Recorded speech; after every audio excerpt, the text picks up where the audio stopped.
Okay, so I just told you guys my 2026 collection that I'm going to be working on, and I had a decent week considering the ice storm in Nashville. I was able to get a few things done. I'm going to show you what I got. I worked on two paintings. I did Time and Generations. Um, and then I think I just kind of put a cap on my clayboard recipe, picked one. I'm going to move forward with it. And I'm pretty excited to see how this keeps building and rolling out. So, all right, let's do it. Welcome to my channel. These are the hands that I used in my last generation painting. And I might use them, but I think I'll actually change up some hands. I do like this one. I want to change this one to be kind of angled, like more cupping rather than so flat. And I might actually turn this one around to be, like that, but be. And this has got a little bit more breath at the top, flowing down, and a little bit more breath at the bottom, which is great. And I'm going to take you through some images for hands that I'm looking at. This one is pretty nice as a top one. I don't know if it has enough like dip flow. It might be a little too like straight this way because I want something to kind of continue to draw the eye down at the very top. So it might be a little too flat. I really love this hand. I'm almost wondering if it's too round. And this is similar to my hand that I have already at the bottom, except it is thumb out. And that is a nice option. I intentionally did thumb in because I didn't want it to look closed off. Like I wanted it to kind of look like it was continuing on. And this is a great angle. However, it is really flat.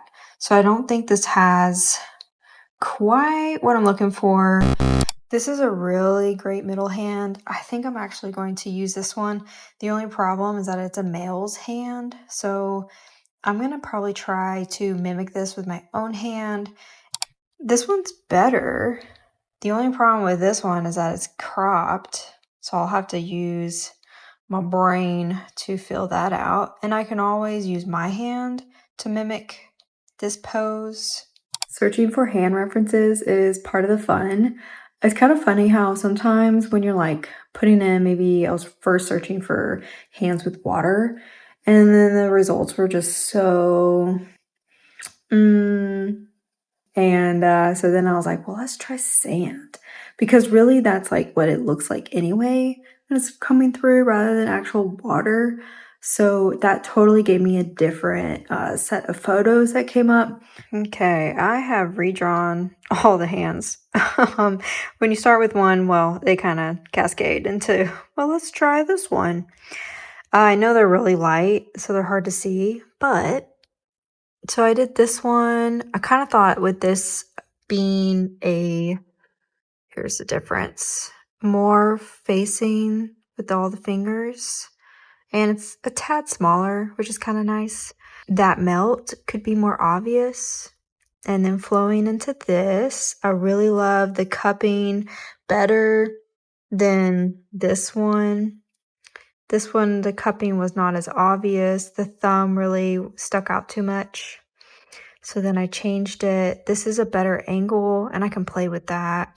I guess obstacle I'm gonna have with this is what to do with the arms. Naturally, this arm would kind of shoot off this way. This one is gonna be cut out, and then this one, as it keeps going, will shoot off to the side.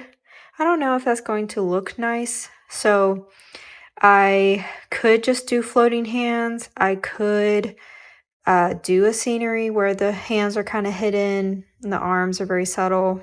With the other one, since it was skinnier, I didn't have to worry too much with the arms, but I'm gonna think about that. And then I changed this one. This was nice, and I did really like it. But because I changed these, it just felt maybe a bit too wide, too heavy. So I thinned it out and I turned it more to the side. And these are all my hand. And I just took some photos and traced them out just so I could have them all roughly the same size. And I will tweak them as I go because this hand seems to be a little bit bigger than the others, but I shall see. As y'all seen me do before, I am just taking the graphite on my tracing paper and pressing it into my drawing pad. This helps me move on quickly and get to the drawing part that I'm most excited for. I'm going to be taking these hands and trying to distort them. So instead of allowing sand or water to pass through them, I'm going to try to get them to look like they're melting. This ended up being a bit more challenging than I originally expected it to be. Kind of trying to keep this form of the hand while also just melting it. I might need to take this into the digital realm to make it a little bit more accurate while I use the distort tool in like Photoshop or even in Procreate and see what I can do there and then maybe draw from that reference. However, this was pretty rewarding to just exercise myself in and see what I can do with a pencil and my brain. This is a 16 by 20, and I do like the size of the hands. However, I want the drips to be longer. Whoa, ice is starting to melt, y'all. I want the drips to be longer, and I want them to be a little bit more dramatic. So I think I might go taller. I don't necessarily want to go wider. So TBD on that. And if I go bigger, like taller, I might want the hands bigger. I'm not entirely sure. So we're going to play with this size a little bit. It does need some work. Some of my drips, I'm not quite sure if I want them to be gooey, to be like syrup, or if I want them to be more like water. So we're going to play around with those options. And then I was playing around with an 11 by 14 size for this guy. And this could be a good size. Gives me plenty of room at the top. But if I wanted to have a little bit more space and be more dramatic, I actually could probably put this in the 16. So it's like this. And I have this giant sand that's getting trickled at the top, and then having this really long dramatic fall. That could be really cool. Also gonna play with that size. Hello, and we are back with another experimentation. Got two different boards. This is where we left off. This clay board has, one second. Okay, this clay board has the 3 tablespoons of the clay plus the extra teaspoon of the calcium carbonate. I will list this ingredient on the screen for you. This one turned out really great, but I wanted to push it just a little further with experimentation and add some more calcium carbonate. This one is just like the other that I just showed you with the original recipe, this one. However, I forgot to water it down as I was going, so it got clumpy and it even started to crack. You can see a little hairline crack here. No good, but we shall use this anyway, see how it does. And this is watered down and has the extra calcium carbonate. I did this a couple weeks ago and it's been crazy in Nashville, so I have not been able to get to this. So here we are. I'm going to pick out some hands and do the same kind of experiment that I did last time and see what our results are.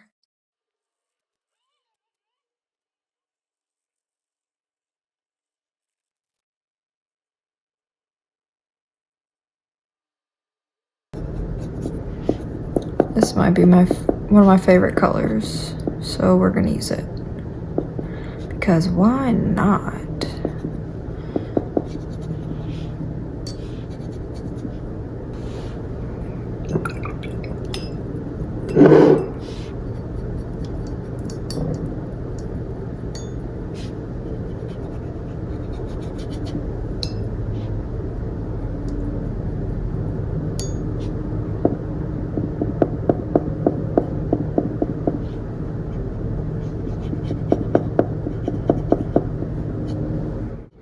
I think I understand why Ali Kavanaugh has a underpainting other than just creating mood. I think it also helps her establish her details because she starts with all those intricate details in the shadows first, and then she goes through her color, her shapes, and then she adds her texture and flow at the end. Because here we are with a totally vacant hand that I just drew on, so I'm gonna have to let that dry, redo it, and try a different approach. All right, this one will probably behave the same way.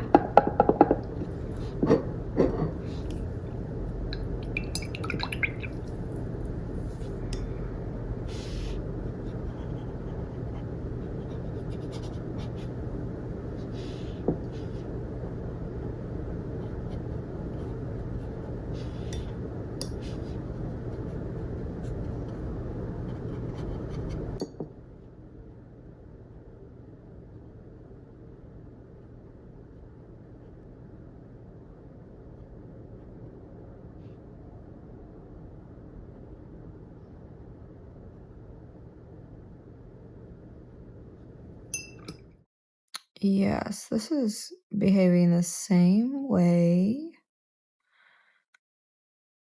So I might have to change my style of painting just a wee bit.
You can see this crack has gotten bigger because I've wetted the surface. So I'm gonna call it on this. It's like a cool effect, but since it breaks the integrity of the painting and could mean that the rest of it's going to deteriorate greatly over time, there's even another crack here. I don't think this would be a good idea to continue. This is the one with the original recipe. This recipe, this is the new original, but not watered down, so it got clumpy. And that's what happens when it's too thick.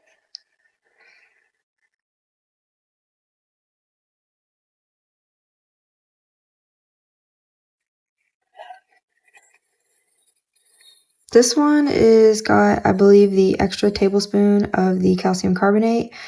I am kicking myself that I didn't write down my experiment because I was like, I'm just going to get this tomorrow. And then boom, we have ice storm. And I totally just did not keep a note and I forgot. But it's either a tablespoon or an extra teaspoon of the calcium carbonate, and this is turning out pretty good. It is grainy. I didn't spend the time to sand it. I kind of like the texture anyway. That's really nice. I love how this is blending. It is kind of behaving pretty similar to this one, and this one's smoother, a little more glossy on top. I think this one's soaking in the color a little differently. So